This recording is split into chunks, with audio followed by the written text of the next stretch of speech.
শুরু হতে যাচ্ছে থার্ড টি-20 ইন্ডিয়া বনাম সাউথ আফ্রিকার মধ্যে। প্রথম টি-20 ইন্ডিয়া জিতলেও দ্বিতীয় টি-20 কিন্তু সাউথ আফ্রিকা জিতে সিরিজে সমতা চলে আসছে। থার্ড টি-20তে টসে জিতে সাউথ আফ্রিকা ফিল্ডিং করার সিদ্ধান্ত নিয়েছে, সুতরাং প্রথমে ব্যাট করবে টিম ইন্ডিয়া। আপনাদের কাছে আমার প্রশ্ন, টিম ইন্ডিয়া আগে ব্যাট করে কত রানের টার্গেট দিতে পারবে সাউথ আফ্রিকাকে? কমেন্ট বক্সে কমেন্ট করতে পারেন এখনই।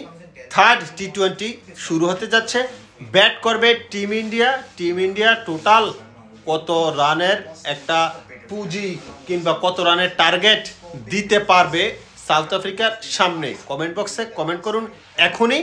আর তৃতীয় টি-20তে একটা পরিবর্তন নিয়ে কিন্তু টিম ইন্ডিয়া মাঠে নামছে, সেটা হচ্ছে আভেশ খানের পরিবর্তে রণদীপ সিং দলে অন্তর্ভুক্ত হয়েছে।